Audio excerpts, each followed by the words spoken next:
What's up, guys? It's KB. Make sure you subscribe to the Underground Sports Philadelphia YouTube channel. Click the bell icon down below so you don't miss a single video from us.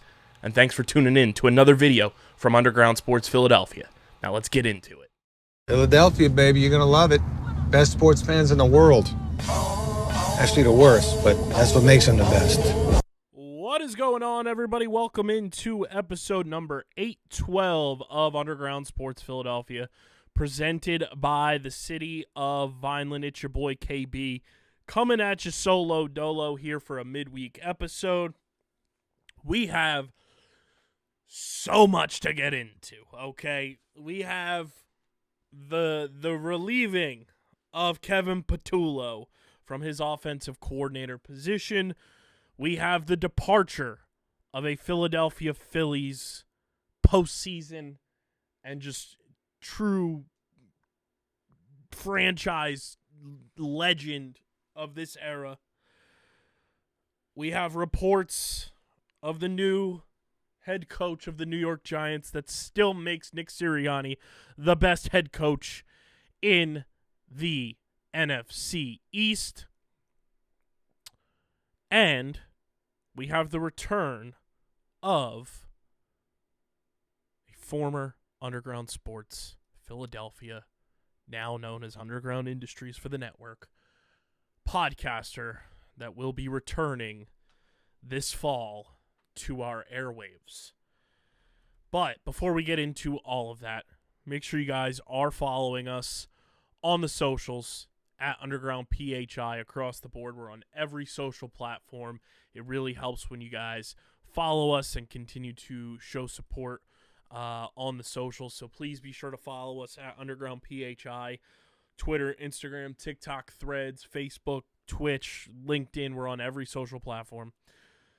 And follow Underground Industries on the socials. It is at the U Industries on Twitter, and then everywhere else, TikTok, Instagram, Threads, YouTube, at the Underground Industries. Please follow us there. We're trying to grow those accounts. That is the new name of the network. We announced that. This show's not changing. It's just a business thing to make life easier for us selling ads to sponsors and advertisers so that they don't confuse the entire network with just this show. So please follow Underground Industries on the socials. That'll be linked below by the time you guys are listening and watching this. I also know I said the show will be on Spotify. I'm still working on it. I promise. We're getting it fixed. I promise. But subscribe to the podcast on Apple, Spotify, or wherever you get your podcasts in audio form. Leave us a 5-star review, 5-star rating, and a comment on Spotify. It goes a long way for helping the show continue to grow. It allows more people to find Underground Sports Philadelphia and our entire catalog of podcasts here at Underground Industries. So please subscribe wherever you get your podcasts. Leave those 5-star reviews. And, of course, subscribe to the Underground Sports Philadelphia YouTube channel, youtube.com/@Underground Sports Philadelphia. That is where you get full video episodes of this show twice a week, full video episodes of our original 6 shows on the network. You can also watch the house show in the collaborations tab on the channel. Like I said, I wish I had the foresight to know that we would be a big, giant podcast network almost 8 years ago so that you'd be subscribing to the Underground Industries YouTube channel for all of our shows. But nonetheless, you live and you learn, and it's the Underground Sports Philadelphia YouTube channel, youtube.com/@Underground Sports Philadelphia. Leave a like on the video, drop a comment in the comment section, and smash that bell icon so you know whenever new content is available for your viewing pleasure. And like I said, please subscribe to the Underground Industries YouTube channel, youtube.com/@TheUnderground Industries. Underground Sports Philadelphia YouTube channel is at 1,240 subscribers. Can we get to 1,300 before the end of the month? Let's make that happen. youtube.com/@Underground Sports Philadelphia. And this show, ladies and gentlemen, is proudly presented by the city of Vineland. And the City of Vineland Municipal Calendar features city-organized, city-sponsored, and city-affiliated events that are of public interest. The calendar, which is accessible at vinelandcity.org, is a good way for residents and visitors to build awareness, remain engaged with city government, and participate in local events. You can also follow the City of Vineland on social media via their Facebook, Instagram, LinkedIn, and YouTube pages. And through these tools, you can stay connected to the community and get important announcements about programs and services offered by the city. Vineland, New Jersey, where it's always growing season. And big thank you to Security 21 Security Systems and Paul J. Gillespie Incorporated for their continued support of this podcast.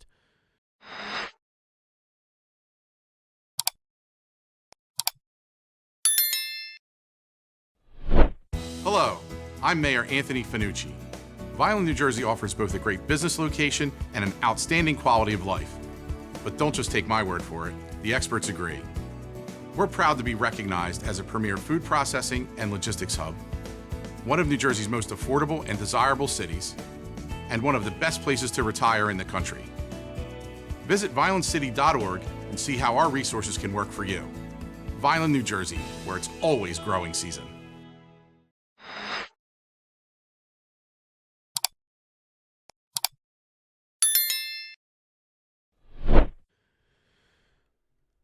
Ding dong, ding dong. The witch is dead, ladies and gentlemen. Ding dong, the witch is dead. And by the witch, I mean Kevin Patullo being our offensive coordinator. Our long-standing national nightmare is over. Oh, thank Christ. Worst experience of my life. Kevin Patullo, no longer the offensive coordinator for the Philadelphia Eagles. It was announced on Tuesday that Nick Sirianni spoke to Patullo, relieved him of his duties, and he is out as offensive coordinator of the Philadelphia Eagles. I cannot tell you how thrilled I am. Good grief, man. Like, just a catastrophically bad hire. And we knew it from the beginning when we saw Jalen Hurts' reaction to the hire. It's been something that we've just been waiting for. It's literally the SpongeBob moment. That's what we've been waiting for. It's what we wanted all along. That is what we wanted all along, was Kevin Patullo to be relieved of his coaching duties. Right now, he is allegedly still within the organization. He could gain his old role back as passing game coordinator. But as our good personal friend, OJ Spivey, friend of the program, put out on Twitter, quite literally an incredible comparison here. I want to pull this up here because it is perfect about the comparison for Kevin Patullo and what it means with him still in the building.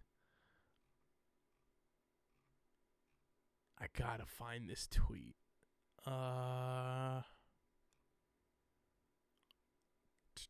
Here it is. OJ Spivey, our good friend. I say this loosely. Keeping KP in the building at this point is like a known informant remaining in your cartel. What an absolute heater of a comparison from our good friend OJ Spivey from the Philly Tribune. Yeah, Kevin Patullo cannot be in the building. Like, I don't care how respected he is, how, beloved he is in the building by players, coaches, employees, what have you. I get he's Nick Sirianni's boy. You cannot have that guy in the building after this season.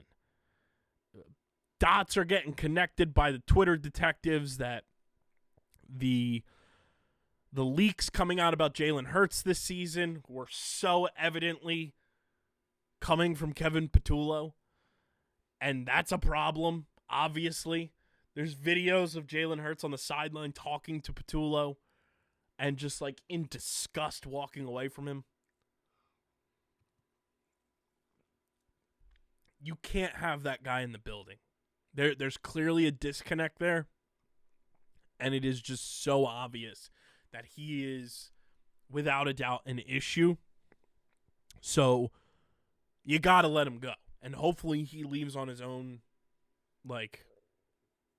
volition. But you can't have that guy in the building any longer.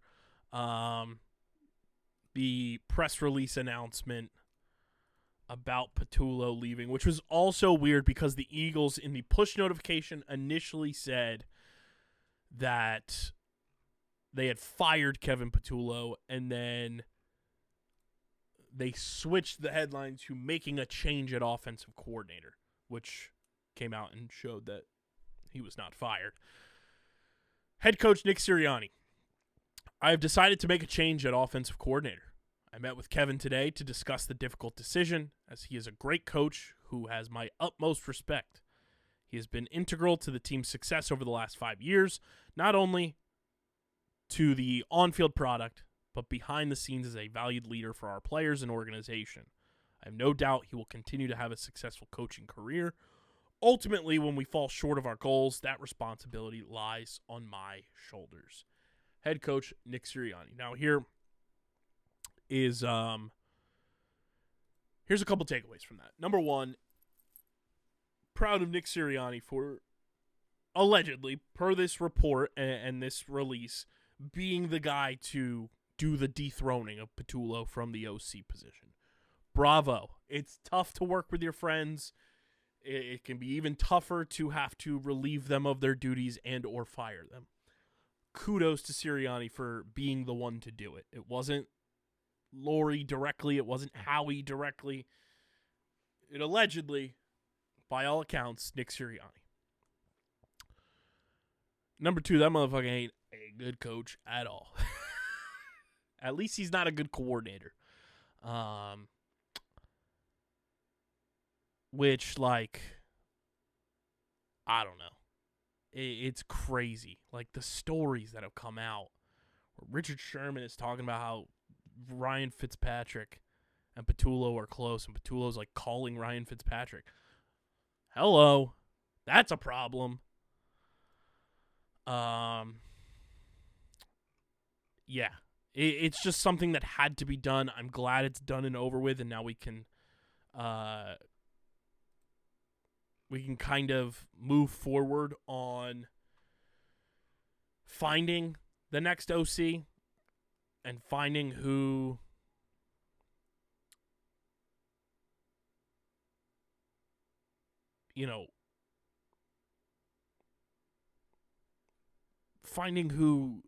should be here for not only the short term, but for the long term. And obviously hoping that, they click and jive with Jalen Hurts, more importantly, for the immediate and long-term future of Jalen Hurts being the quarterback for the Philadelphia Eagles, which I hope is for the next 8 to 10 years. I'm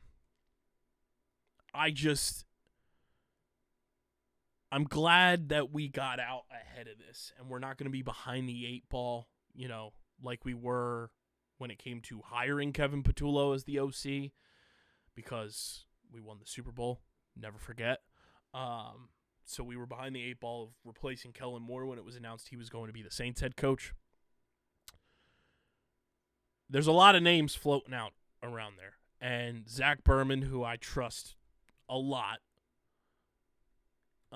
is saying that there's going to be a big swing for the Eagles in terms of the OC position.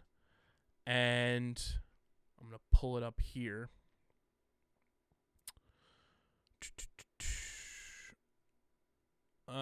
So Rossini put out that the Eagles have begun reaching out to candidates regarding their offensive coordinator vacancy. Former Dolphins head coach Mike McDaniel and former New York Giants head coach Brian Daboll are at the top of their list, sources say. Berman also put out there that Kevin Stefanski could be an option. Cliff Kingsbury could be an option. Todd Monken could be an option. Those are all potential guys that the Eagles will look to interview for the offensive coordinator position. We put a poll out on Twitter we put the poll out on the tweet machine, asking you guys who you want to see as the next offensive coordinator for the Philadelphia Eagles. And there is a wildly overwhelming choice. And I'm not going to necessarily say you're wrong, but it's not my choice at all. And I'll tell you why. Coming in at 3.2% with no comment, so you just have no idea of who you want, is the other comment below option. Coming in at third place of the listed names that we put on this poll, Cliff Kingsbury at 16.1%, Brian Dable at 19.4%, and then at an overwhelming 61.3%, Mike McDaniel. Here is why, and this is no disrespect to Mike McDaniel, here's why I don't think Mike McDaniel works. Did we all not watch what transpired in Miami? I get it's from a head coaching perspective, so it's a lot of different things. Did we not just see like the way that McDaniel's offense operated and how he likes to move with the Dolphins?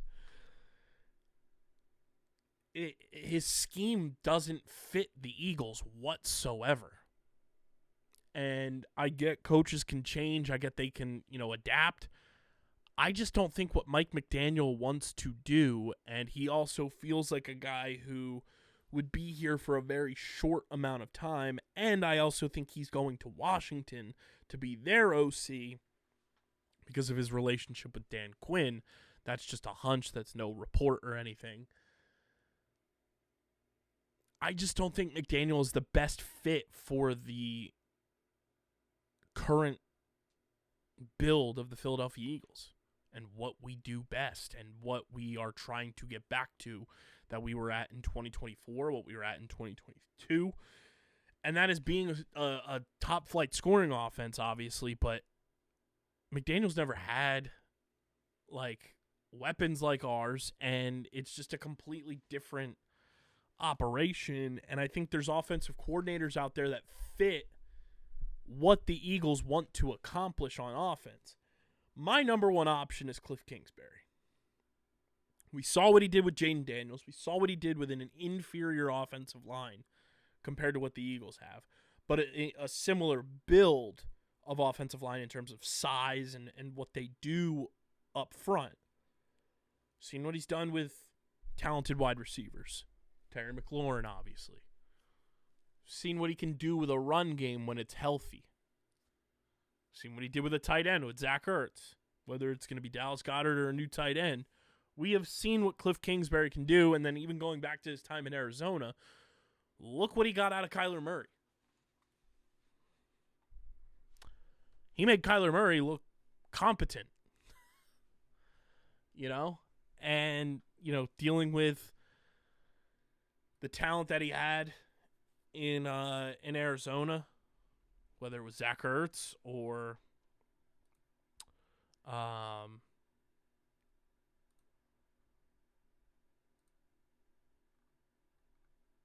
who else was, let's see, 2021 Arizona Cardinals. Let's look at the 2021 Arizona Cardinals roster.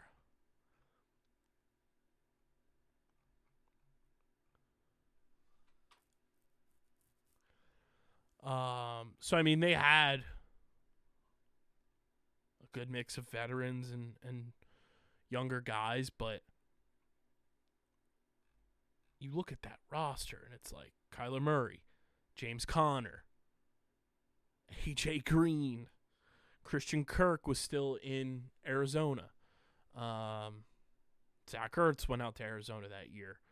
They had a decent offensive line. I'm not saying they were good, but you saw the makings of what they were trying to accomplish with Cliff Kingsbury in Arizona.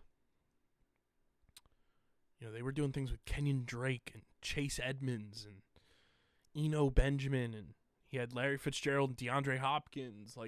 He had talented wide receivers working together. He had Dan Arnold, who a lot of people believed in early on in his career.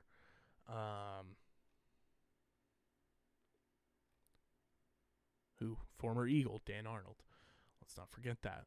I just think Cliff Kingsbury fits and would get so much out of Jalen Hurts, and I would love to see it. I feel like I'm in the minority of people who want to see Cliff Kingsbury as the OC. Obviously, everyone is banging the table for Mike McDaniel. If Kevin Stefanski is available, I'm gobbling him up in a heartbeat to be the OC. There's no question about that. But I feel like he's going to get a head coaching job. And if Cliff gets a head coaching job, good. Good on him for bouncing back and doing what he did with Jaden Daniels and his time in D.C., but I don't know. It feels like Cliff Kingsbury more so than Dable and Mike McDaniel. Like, Mike McDaniel feels like he wants to be a head coach again at some point. Brian Dable feels like he wants to be a head coach again at some point, and maybe I'm wrong on that. Cliff Kingsbury, it doesn't feel like he wants to be a head coach again. Am I wrong in feeling that way? I don't know. It just comes across that way where, like, his time in Arizona was up and down. They didn't really have all that much success in Arizona when he was there, and that was partially, roster injuries. They went 5-10-1 in his first year. They went 8-8 in the COVID year, 11-6 in 2021, and 4-13 in 2022. But I think a lot of that is on the shoulders of Kyler Murray. A lot of that, not being healthy, not being available. So, I mean, like, can this team operate with Cliff Kingsbury at the helm for multiple years? That's my... If I'm Howie, if I'm Jeffrey, if I'm Nick Sirianni, and if I'm Jalen Hurts, whoever is coming in to be the offensive coordinator, I want to know that they want to be in Philadelphia for at least 2 seasons. Give Jalen continuity. We're going on another OC for Jalen Hurts in his career. And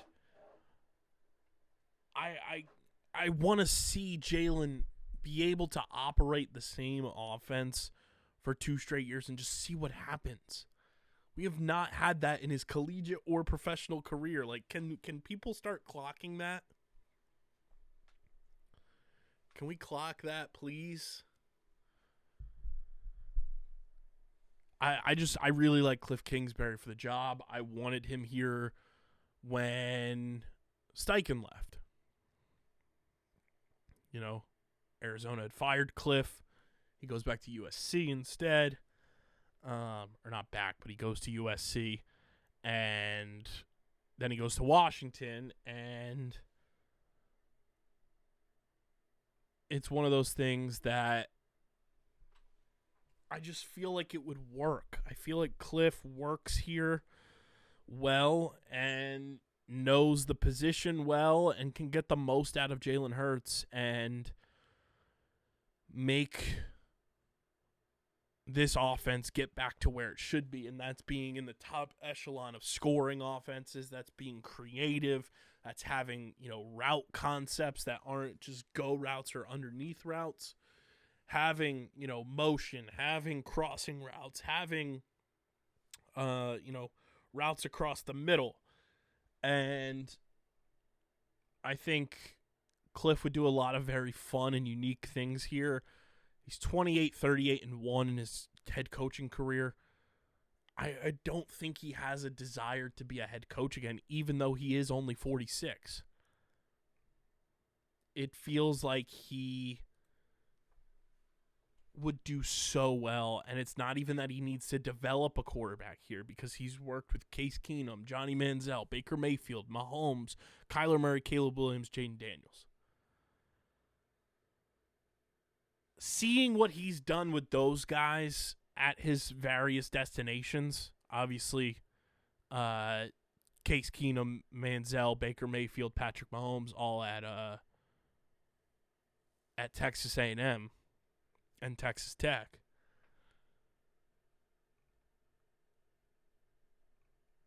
And then obviously Caleb at USC. And then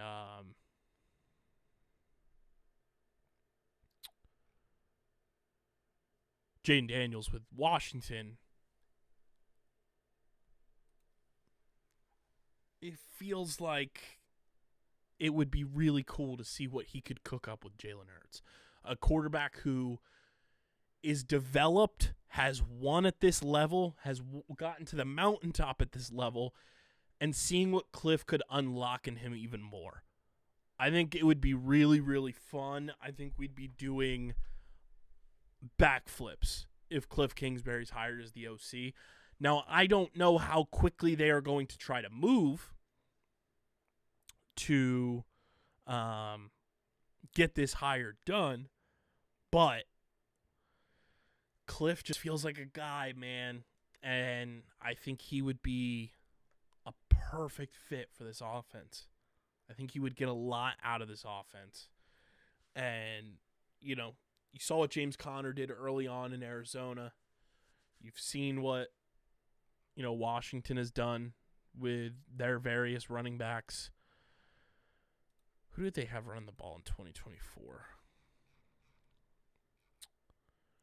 I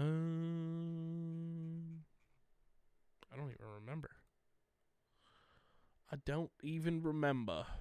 Who was the Commanders running back? 2024 Washington Commanders RB.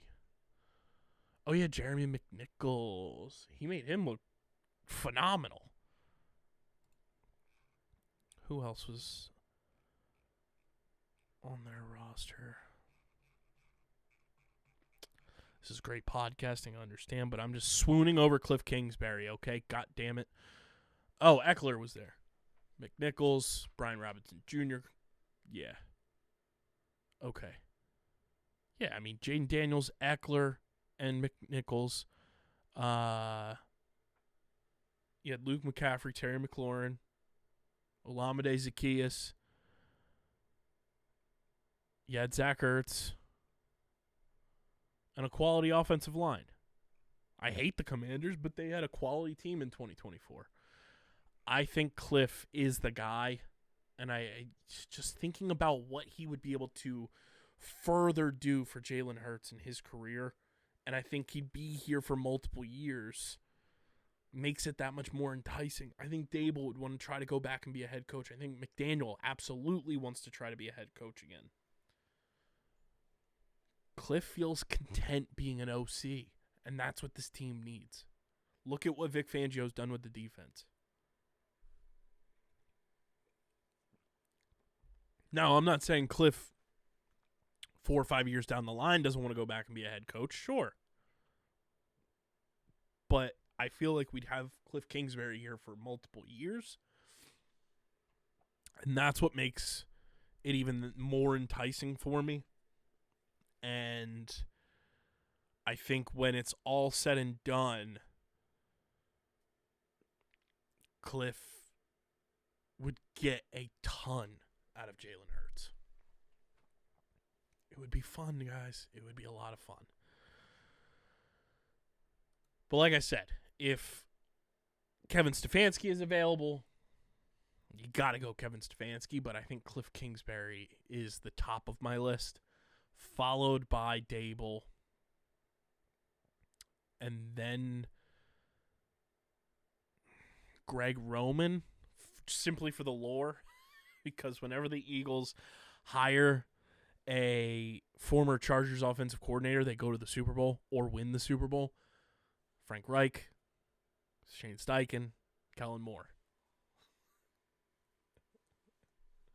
Greg Roman got let go by the Chargers. It only feels right if maybe put him on the staff. I don't know. Todd Monken's going to be out there, but who knows if he ends up, going with Harbaugh, which we'll talk about. Because apparently John Harbaugh is going to the Giants. We'll talk about that in a minute. Cliff Kingsbury's number 1 on my list, followed by Stefanski. Yeah, Kingsbury, Stefanski, Dable, McDaniel, Roman, Munkin. That's kind of my super 6 in that order. I don't know why so many people are off-put by Kingsbury unless they think he's getting a head coach job, which, like, more power to him, but I just don't see it at the NFL level anymore for him. Right now, at least. I think he needs more time as an OC to, like, showcase his offensive prowess. I think he'd be awesome here. And it would be such a, like, get back for him being let go and allegedly blindsiding a bunch of guys on the team that he was let go. And then they'd have to see him twice a year, working with Jalen Hurts after he was in the Commanders building. Be an awesome FU to Josh Harris, too. So let me know if you want Cliff Kingsbury or who your OC of choice is. Speakpipe.com/Underground Sports Philadelphia is the always open voicemail line. You can leave me a voicemail 24/7, 365 at speakpipe.com/Underground Sports Philadelphia. And, you know, we got to celebrate that Kevin Patullo is no longer here. And no better way to do that than with our awesome pals at Kenwood Beer, the official beer partner of Underground Sports Philadelphia. It's a refreshing light beer, just 4.1% ABV, 120 calories, just 8 grams of carbs. You guys can go to kenwoodbeer.com, use the Kenny Finder to see who's got Kenwood Beer on tap in the Philadelphia, New Jersey, Delaware, Maryland, and Pittsburgh areas. You can also find Kenwood Beer at your local liquor stores, grocery stores, and convenience stores in those markets. Just use that Kenny Finder at kenwoodbeer.com. Must be 21 or older to do so. And as always, guys, please drink and celebrate responsibly. Also want to talk to you guys about our awesome pals here at Riverside. Yes, Riverside is where you're seeing all of our clips produced for every show, where you're seeing all of our recordings done. You know, it's been a game changer for us. We switched to Riverside about 2 months ago, and I cannot begin to, like, rave enough about the quality of the product, the quality of the interface. As somebody who appreciates, like, modern technology in terms of just user friendliness, it's great. It's an incredible product, and it's literally powering underground industries. Riverside is built to make sure your podcast sounds, looks, and is being displayed in the most pristine way possible. The audio quality is enhanced, the visuals, the editing bay. It has a built-in editing bay. It's incredible. And it's truly helping us get more content out there for you guys even faster than ever before. If you want your podcast to get started in 2026, if you're thinking about it, if you're thinking about making a switch like we did from one platform to the next, or you're just getting started, use our link in the description. Sign up for Riverside today. Check out all the options that they have to make sure you've got the right one for your podcast, for your video sessions, for your webinars, whatever it may be. It's built for you. Use that link in the description. Check out our friends at Riverside. And we thank Riverside for powering underground industries and being a proud partner of Underground Sports Philadelphia. John Harbaugh, like I mentioned, is on his way to the New York Giants, allegedly, according to Adam Schefter, the former Ravens head coach, is poised to become the next head coach of the New York Giants. Schefter tweeted that the Giants are working towards a deal to finalize John Harbaugh being the next head coach of the New York Giants. Barring a setback, a deal is expected. The deal is not final, and the contract numbers are still being negotiated. Quote, there's still a lot to work through, one source said.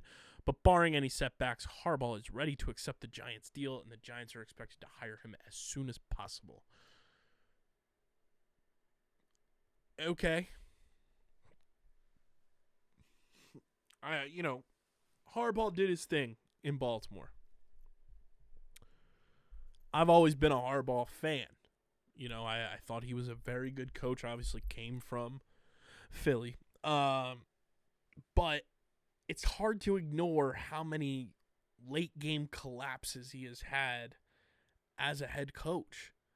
It's hard to ignore the Ravens could have so many more wins than they have over the past however many years if they had better coaching in better situations, if they were just smarter about in-game coaching decisions. And that starts with your head coach. That starts with John Harbaugh. And I tweeted it when I saw the Schefter tweet. I tweeted, Nick Sirianni is still the best coach in the NFC East, and it's not particularly close. I'm sleeping well tonight. And I am. I'm sleeping well because Nick Sirianni is still our head coach. And I know a lot of you out there are anti-Nick. I've been a Nick guy from the beginning. Nick Sirianni I've supported from day one. And I've also supported Jalen Hurts from the moment I realized what the pick truly was about from that moment on. Okay? Harbaugh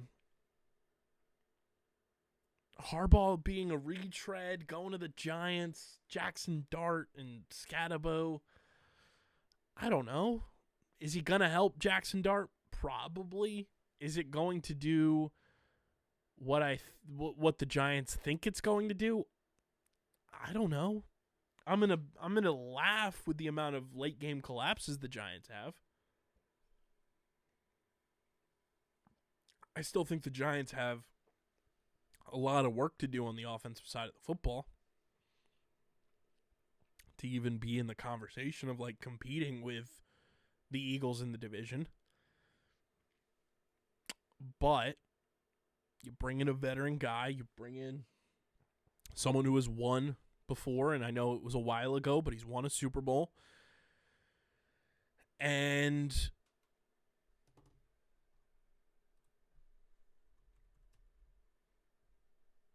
you try to set the culture, I guess. I don't know.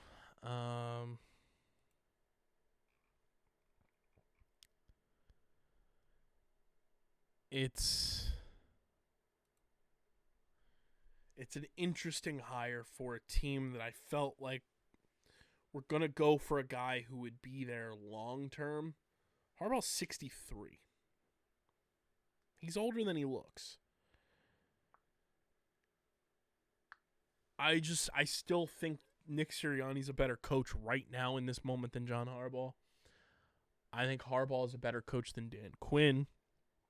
And I think Harbaugh is a better coach than Schottenheimer. I think the Cowboys have the worst coach in the division, hands down. I think Harbaugh's the second best coach. By how much? A decent amount. But I don't know. Does it make the Giants the number 2 favorite in the NFC East next year? Maybe. Does Harbaugh's influence matter that much in pushing them over the Cowboys, who I don't think are very good, and I think are going to be a lot worse next year? Maybe. Does Washington bounce back? I don't think so. They have a lot of roster construction to do. Maybe this does make the Giants the number 2. Who knows? I was kind of surprised that Harbaugh would choose the Giants. I thought he was going to go to Atlanta.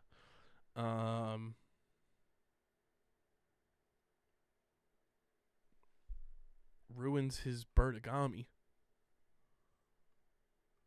with the Eagles and then obviously the Ravens. Now he goes to the Giants. I don't know. I don't think the Giants are very good. I think Jackson Dart's a little overrated. I think Cam Scatabo is wildly overrated. Malik Neighbors is obviously very talented, but he's coming off a massive injury. The Giants' offensive line is not good. And outside of Neighbors, they have no receiving weapons. Like, I don't even know who the Giants' tight end is.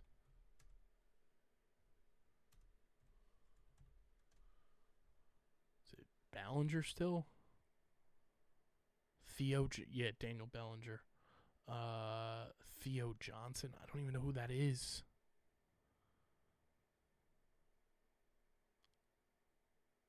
I don't even know who that is. Jackson Dart. Terry Slayton is not good.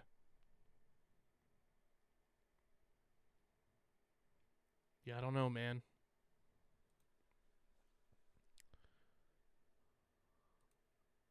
You look at the Giants roster right now, and it's just, they have a lot of talent on defense. Brian Burns, obviously. They have Javon Holland at safety. They have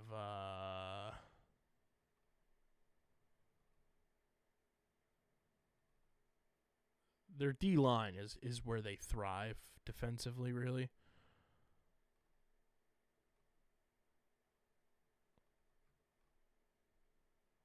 Neville Hewitt, what a name. Abdul Carter, obviously. Chauncey Golston. Bobby Okereke.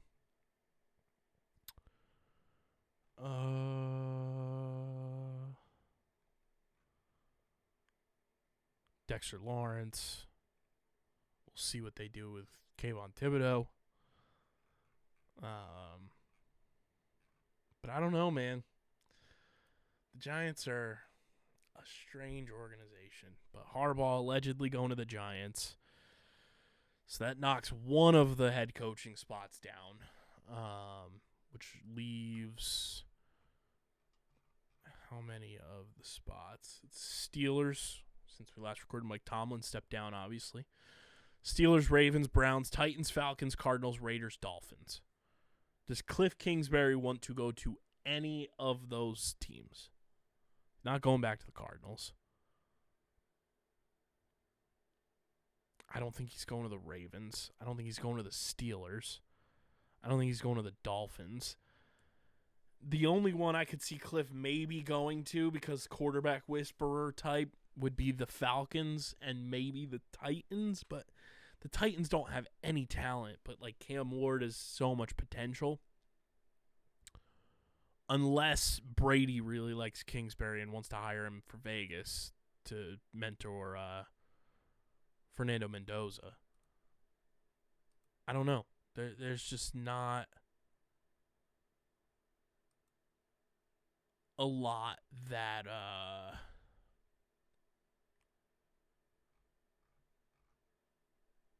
entices me to believe Cliff Kingsbury wants to be a head coach with the current openings available in the NFL. So Cliff Kingsbury's my guy. We'll see what happens. It's going to be a wild offseason in the NFL. More than a quarter of the coaches free agent. I mean, not free agent. Openings. More than a quarter of the teams in the NFL don't have head coaches. It's absolutely bonkers. But yeah, NFL offseason, going to be fascinating. The Hard Knocks finale, perfect final scene. Jalen Hurts saying, we'll be back. Nick Sirianni saying, I have no doubt. I ride with those guys until the wheels fall off. Plain and simple. Plain and simple. C'est la vie, Kevin Patullo. Let's shift from the gridiron to the baseball diamond. But before we do, want to give a tip of the cap here. A tip of the cap to Ranger Suarez. And our tip of the cap is brought to you by our awesome pals over at 47. Guys, I'm rocking the powder blue and maroon Phillies Pomona style Hitch 47 hat right now. I love this whole aesthetic. I have this hat in like 4 different looks. I just love it. It's perfect. I love the hitch style hats from 47. They're my absolute favorite. I'm always looking for new 47 brand hats. I am probably going to try to make my way to the Phillies team store because National Hat Day when you guys are listening to this. And the Phillies are doing buy one hat, get one for $1.15. So I'm going to go try to purge their 47 hats. 47 is the best in the game. It is the official headwear partner of Underground Sports Philadelphia. I always wear 47. I love their apparel as well. It's super comfortable. It's soft. It gives that like vintage feel. And I'm always rocking 47. I'm working on some custom hats using 47 blanks that they have on their website as well for an Underground Sports Philadelphia hat, an Underground Industries hat.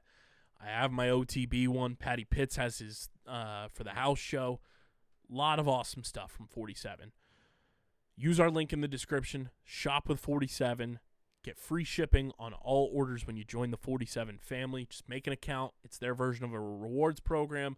So check out 47. Use the link in the description and get free shipping on all orders when you shop with 47 and join the 47 family. And we thank 47 for being a proud partner of Underground Sports Philadelphia and the official headwear partner of Underground Industries. Happy National Hat Day, everybody. But a tip of the cap to my man, Mr. Ranger Suarez. I have been a Ranger Suarez supporter for over a decade. Back in the doldrums of Phillies yesteryears, when we were in the dumps in 2013, 2014, 2015, I would go through the Phillies' top prospects, their top 30 list. It would be one of my most visited pages on my computer.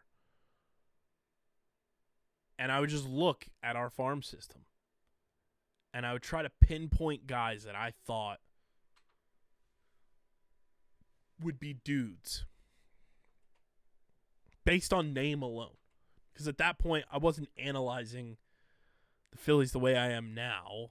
Not that I'm doing like full-blown analysis of, advanced analytics or anything, but I wasn't sitting in front of a microphone back then talking about the Phillies the way that I am now. Ranger Suarez always stuck out to me as someone who was going to be special. Simply because his name is Ranger Suarez. And boy, was I right. Boy, was I right that Ranger Suarez was going to be an absolute star. And the longer this offseason went, the more I was starting to convince myself that Ranger Suarez could be back with the Phillies.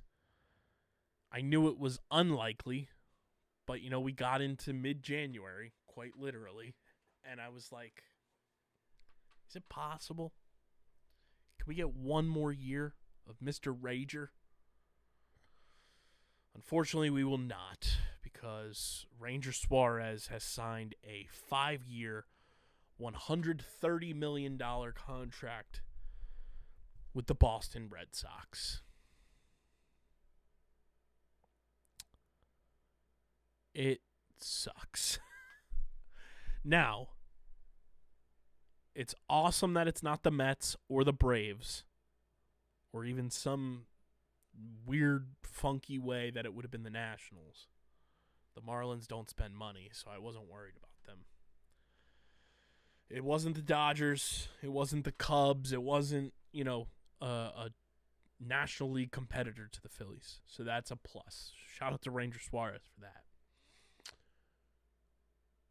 If you know me, you know me, the most hated city in America for your boy. It's not Dallas. It's not New York, although New York's a close second. I fucking hate Boston. So I hate that Ranger Suarez is going to my most hated city in America. But I'm so happy for Ranger Suarez, the person and the player, that his talents are being recognized. He got paid the way that he deserves. Like, Ranger Suarez, I think Matt Gell put the article out for The Athletic. He's the son of a Venezuelan farmer and signed with the Phillies as a teenager for $25,000. And now gets the realization of all the hard work, effort, battling injury, and the culmination of his successes in a 5-year, $130 million payday. I'm so happy for Ranger. I'm so happy for Ranger's family. Like, this is life-altering for Ranger Suarez. Now, do I wish it was in a Phillies uniform? Absolutely.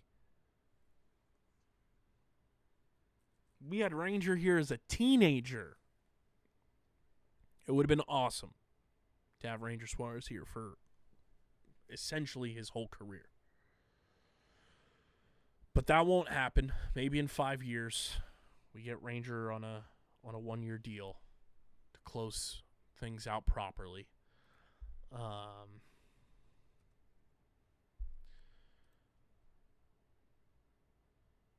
He'll be 35 at the end of his contract. He joined the Phillies in 2017.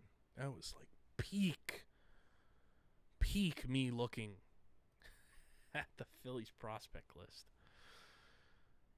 You know, it was probably like 2018.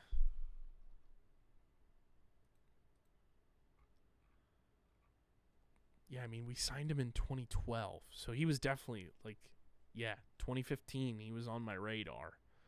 And then 2016, 2017 was when he was starting to boom through. And, man, Ranger Suarez. He rocks, man. Mr. Rager. I'll never forget him warming up to Mr. Rager. The famous video from Tim Kelly of him in the clubhouse. All I need is your love tonight. He's just so full of happiness and gave his all every single step of the way. He will be missed big time. And now I am looking up the Boston Red Sox schedule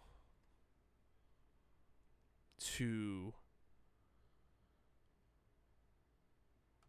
see when and who they're playing. I know the Phillies go to Boston this year, so they're not coming to Philadelphia. Ranger won't come back to Philly unless it's the World Series or until 2027 or the All-Star game, which would be pretty cool. Is there anyone close enough? I mean, Baltimore in April. I should also check the Orioles schedule in May. The Phillies go to Boston in May.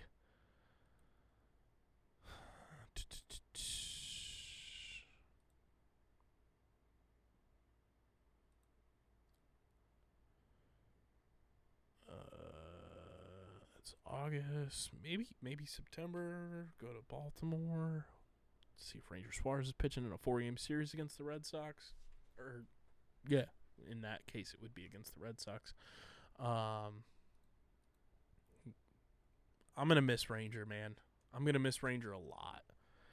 He was just the embodiment of the Phillies farm system working. That's what Ranger Suarez brought to the table. It was just super awesome to have a guy that like made it all the way up from the bottom of the Phillies farm system to ultimately sending the Phillies to the World Series. Like, Ranger was the pitcher on the mound that sent the Phillies back to the World Series for the first time since 2009. Ranger Suarez gutted out an elimination game against the Mets in 2024 and gave them 4 1/3. When he was, crippled, essentially. We don't get Bedlam at the bank without Ranger Suarez. There's just so many memories that Ranger will be entrenched in forever.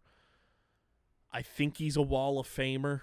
I will be at the Wall of Fame induction for Ranger Suarez. But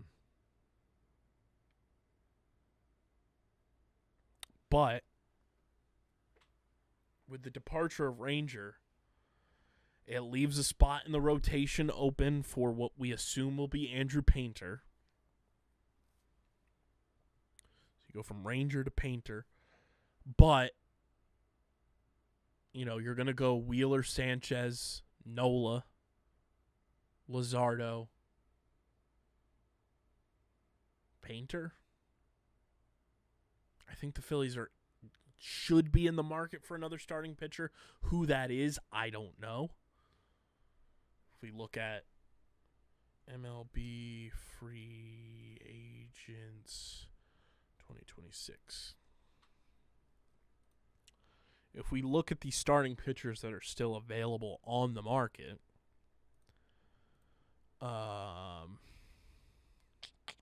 starting pitcher. Dylan Cease, Ranger Suarez, Michael King, Merrill Kelly, all off the market. Brad Keller is not a starting pitcher. He is a reliever, folks.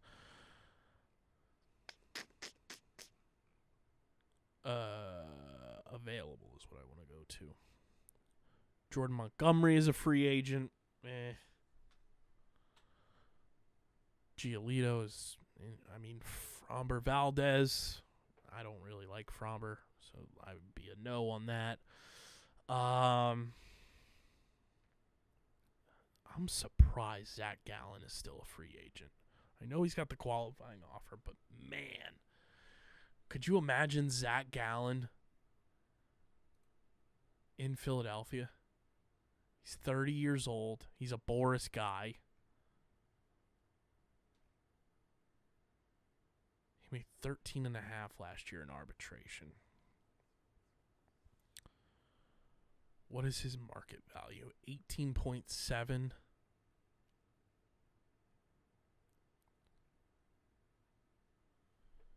$3 years, $52 million. I would do that for Zach Gallen.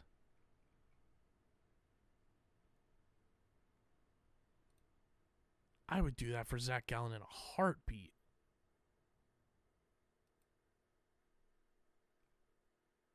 Oh. Now I'm going to be thinking about Zach Gallen in a Phillies uniform, and it's not going to happen. But he's a Summerdale, New Jersey guy. Went to Bishop Eustace. He did the whole car ride with Rob Thompson back in 2023 for the All-Star game. He's a righty, which this rotation kind of needs.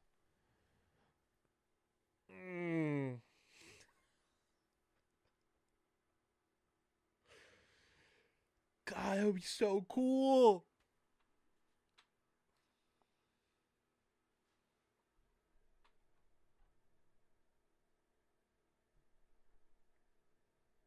That would be so cool. Where are they projecting Gallen to go? What is his market prediction?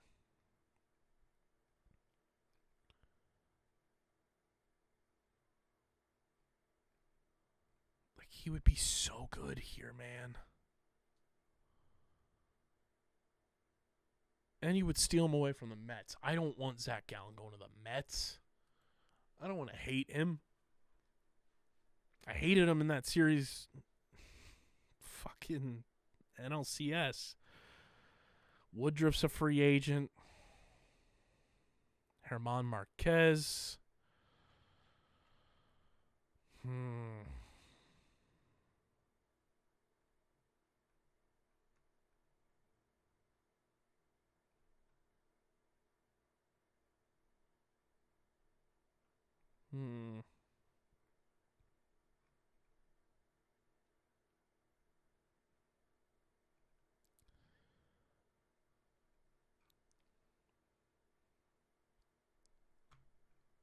I don't know. It would be cool. It would be real cool. I'm surprised Gallen hasn't signed yet, honestly. Quite honestly. I would love Zach Gallen in a Phillies uniform, but I feel like the Phillies need another like veteran starting pitcher. I know Taiwan is still here, but I think you need another vet in that rotation, especially with Wheeler and the uncertainties there with just bouncing back from the blood clot. There's a lot of, you want to take things smoothly there. But with Ranger departing as well, it shifts the focus to Bo Bichette. Phillies had their meeting on Monday with Bichette, and then before I started recording the show tonight, Jeff Passan was on Sportsnet up in Canada, and the quote from Jeff Passan on Sportsnet: I think the expectation is at the end of the day, the Phillies are going to be the highest bidders.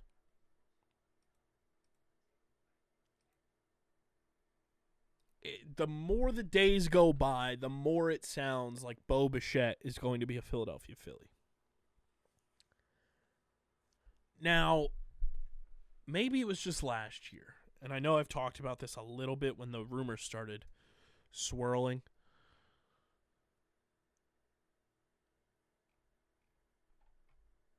The fielding statistics are fascinating to me. I want to pull up his fielding stats. Fielding, 2025, shortstop. Played over 1,000 innings. Fielding percentage of .972, so not as poor as I thought it was.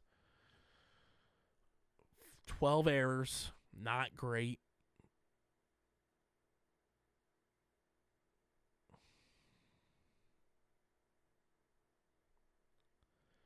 All right, so maybe I was a little off. Because it felt like last year, like I follow baseball very intently. And it felt like people were like bagging on Bo Bichette's fielding a ton last year. And that's maybe why I was scared off. Excuse me. Fielding percentage, .972. Turned 54 double plays. The 12 errors is kind of stinky, but it is what it is.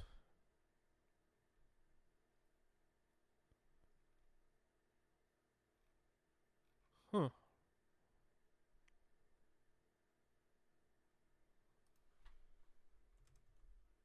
Maybe I was wrong. That just felt like a narrative last year.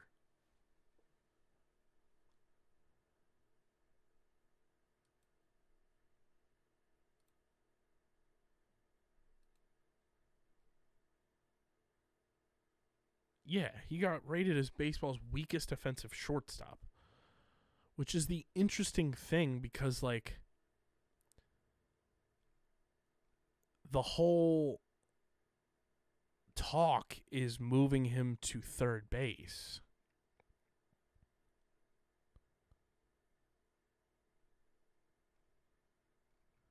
Can he play third? Is he going to play second? Like, I don't know. It's such a weird fit, but I know he can hit the shit out of the ball. He can hit 300. He'll have like 40 doubles. Probably 50 in this lineup. It's just, where do you play him in the field? feels like like I said, as the days go by, it feels more and more likely that Bo Bichette is going to be a Philadelphia Philly. What does that do for JT Realmuto?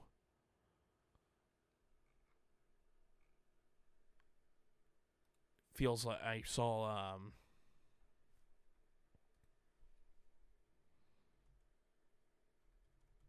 on Pattison, I think Tim Kelly put the article out. The Phillies allegedly, I didn't get a chance to read it, but I saw the headline that the Phillies allegedly offered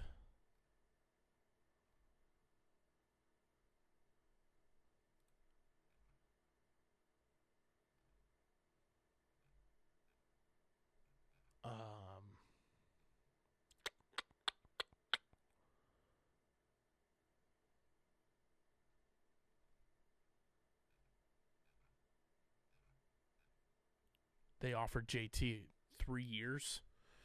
Yeah, Tim Kelly. Phillies have reportedly offered JT Realmuto a 3-year deal.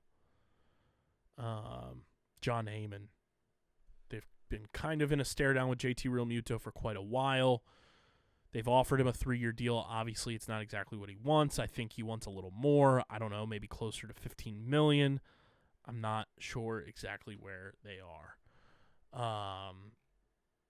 It's unclear when this 3-year offer was made to JT. We also don't know whether this offer is still on the table or not now that the Phillies are pursuing Bo Bichette. Heyman also said that he doesn't want to say that it's between Bichette and Realmuto. I've heard that it's probable that they probably would have to go to a lesser catcher, although I don't think they particularly want to. Now, I saw a good thing from the Foul Territory guys. I think Pierzynski actually said it, which I was surprised because normally I don't like AJ Pierzynski, but he was mentioning how the CBA negotiations are coming up, and obviously there's potential for a lockout in 2027, where the luxury tax could reset with a new CBA.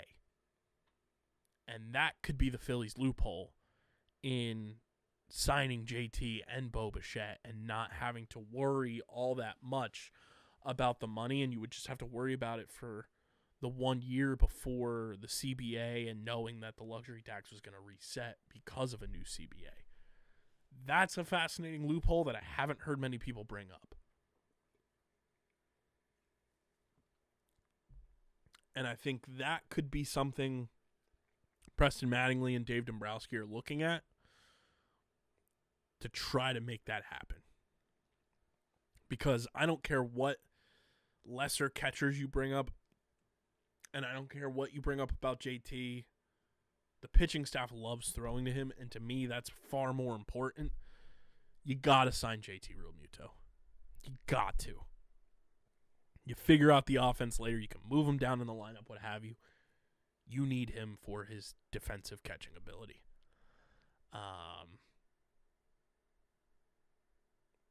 And then you get Bo Bichette in here, and you figure out the infield. Is Alec Boehm gone? Is Bryson Stott here? Is what is the long-term view of the Phillies infield? That we also still don't know what the long-term view of the outfield is.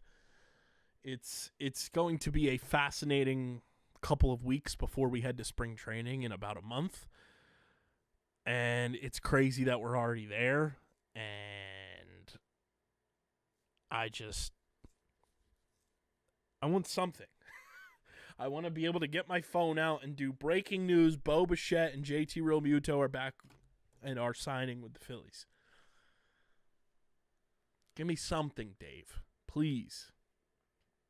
And bring me Zach Gallen, God damn it.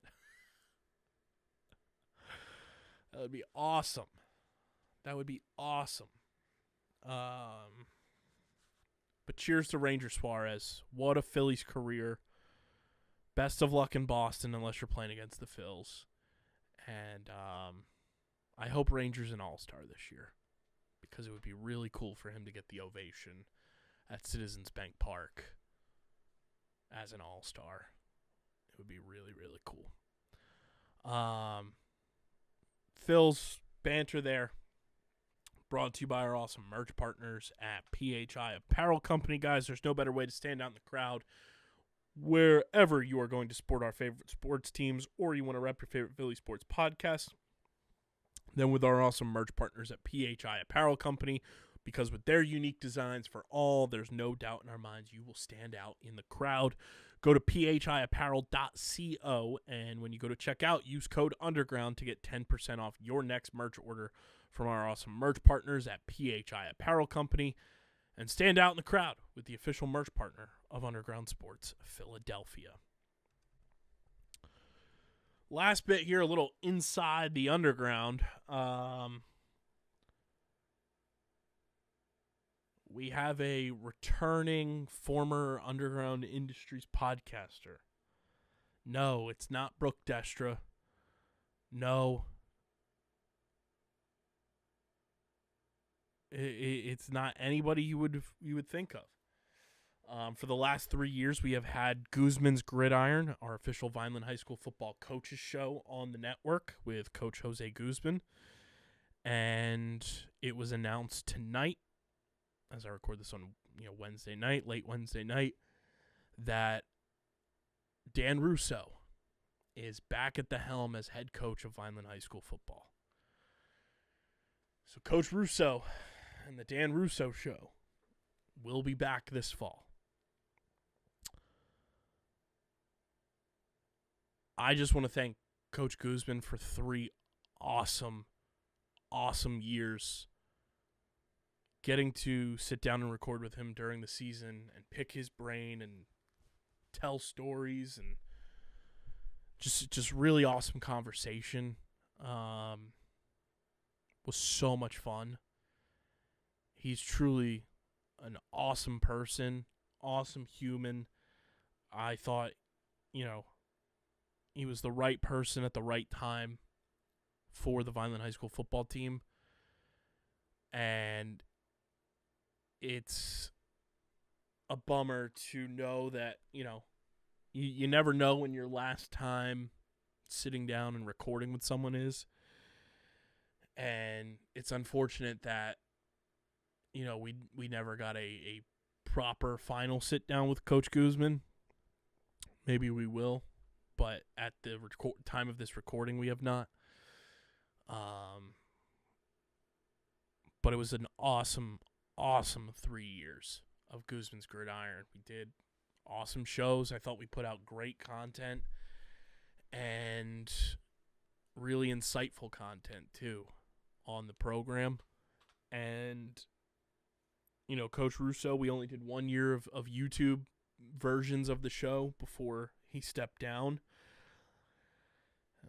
We had a viral moment in that final year, obviously.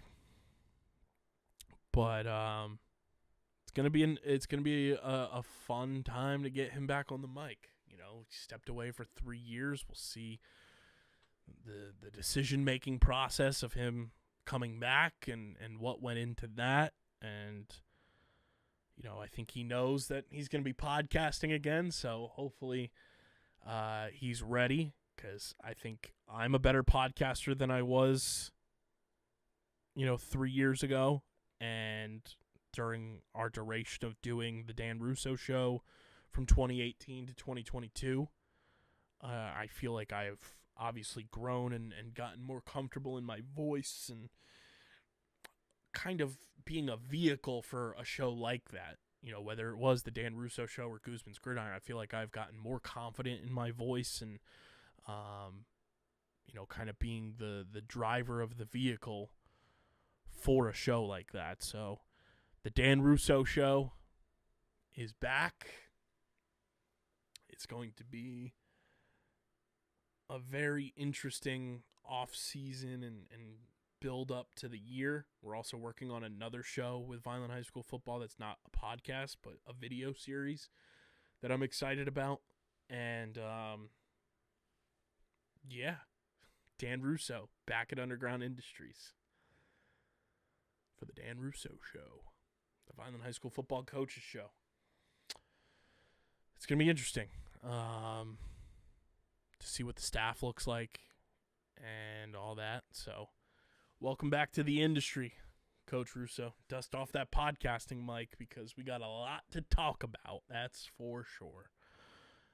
But a big thank you to Coach Guzman for 3 incredible years co-hosting a show. He did not have to do that, obviously. You know, Coach Russo stepping down, the show could have just ended and died on the spot there. But Coach Guzman picked up the mantle admirably and was phenomenal on the mic, and we'll certainly miss the banter and the fun and the breakdowns we had each and every week. I thought Guzman's Gridiron was a very fun podcast name, to be quite honest. So thank you to Coach Guzman. Tip of the cap there as well.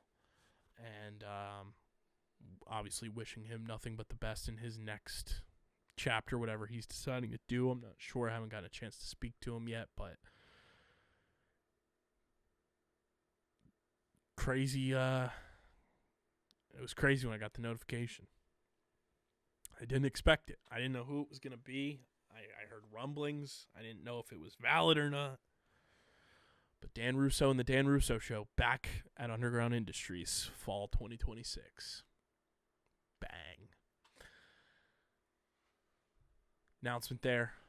Brought to you by our friends over at Biñho. Guys, we love Biñho here at Underground Sports Philadelphia. It is the next big tabletop game for your tailgates, your parties, your events, whatever it may be. You break out a Biñho board, it's going to be the talk of your event. It is paper football meets foosball for the next big tabletop flicking experience. You guys can go use our link in the description so Biñho knows you're coming from us. And when you fill up your cart, get your officially licensed Premier League, MLS, Serie A, custom boards, what have you, accessories, merchandise. Use our link in the description. And when you go to checkout, use code Biñho Bennett 62. That's code Biñho Bennett 62, and you get 10% off your next order from our awesome pals at Biñho. So again, use the link in the description and use code Biñho Bennett 62 at checkout to get 10% off your next purchase from our friends at Biñho. And we thank Biñho for being a proud partner of Underground Sports Philadelphia. That is all I've got for you guys on this one. Make sure you're following us on the socials at Underground PHI across the board. We're on every social platform. And follow Underground Industries on the socials at the U Industries on Twitter and at the Underground Industries on Instagram, TikTok, YouTube, and Threads. You can follow me on Twitter at KBIZZL311. Subscribe to the pod, Apple, Spotify. Wherever you get your podcasts in audio form, leave us a 5-star review. Goes a long way for helping the show continue to grow and boost to new audiences. So please subscribe. And I promise all the Spotify people will get the video versions up ASAP. Working on the finishing touches, I promise. Go subscribe. Apple, Spotify, 5-star ratings and reviews. And, of course, subscribe to the Underground Sports Philadelphia YouTube channel, youtube.com/@UndergroundSportsPhiladelphia. Get us to 1,300 subscribers before the end of the month. Let's get 2026 started off in a beautiful way. Subscribe, youtube.com/@UndergroundSportsPhiladelphia and youtube.com/@TheUndergroundIndustries. And as you all know, this show is proudly presented by the city of Vineland. And whether you're a company looking to expand, relocate, or you're a new business startup, selecting the right location is critical to your success. Vineland, New Jersey offers both an affordable business location and an excellent quality of life. The city's economic development department is a one-stop source for moving your project through the development and approval process. And their goal is to make this process as smooth as possible and to provide the fastest turnaround times in the region. If you're considering potential locations for your operation, contact the Vineland Economic Development Team at 856-794-4100. That's 856-794-4100, Vineland, New Jersey, where it's always growing season. A big thank you to Security 21 Security Systems and Paul J. Gillespie Incorporated for their continued support of this podcast. This has been episode number 812 of Underground Sports Philadelphia. I'm your boy KB. Peace out, KP. Thank you for everything, Ranger Suarez. And welcome back to Underground Industries, Dan Russo. been a fun episode. A lot of banter, a lot of stuff we talked about here. But I will catch you all on Monday, breaking down hopefully a new OC for the Birds, seeing if Bo Bichette is a Philly, and so much more. But until then, I'm getting the heck up out of here, and I am signing off. Peace.